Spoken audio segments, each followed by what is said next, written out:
আসসালামু আলাইকুম। আশা করি সবাই আল্লাহর রহমতে ভালো আছো। আজকে আমি পঞ্চম শ্রেণী বিষয়গুলি অনুশীলনী 9 প্রশ্নটা লিখলাম। প্রথমে, ব্যাংক থেকে 50,000 টাকা ঋণ নিয়ে 8 বছর পর মোট 98,000 টাকা পরিশোধ করা হলো। আসলের উপর ব্যাংকের মুনাফার হার কত ছিল? এটা ছিল প্রশ্নটা।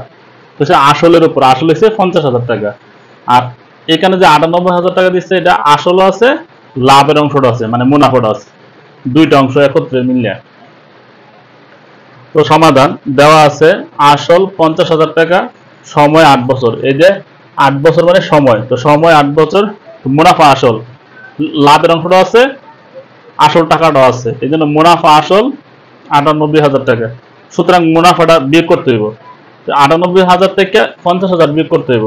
তো 98,000 থেকে 50,000 বিয়োগ করলাম, বিয়োগ করে আসলো তোমার 48,000 টাকা। তারপর বলছে কি প্রশ্নের মধ্যে যে আসলের উপর বা ব্যাংকের মুনাফার হার কত ছিল। সুতরাং মুনাফা হার সমান প্রশ্নবোধক চিহ্ন। তো আমরা জানি মুনাফার হার সমান মুনাফা গুণ 100 ভাগ আসল গুণ সময়।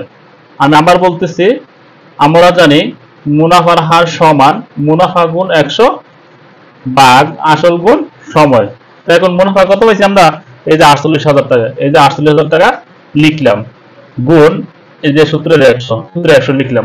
তারপরে আসল কত? এই যে 50,000 টাকা, এই যে আসল হচ্ছে 50,000, এই জন্য লিখলাম 50,000, সূত্রের গুণ, আর সময় হচ্ছে 8 বছর, এই জন্য 8 বছর।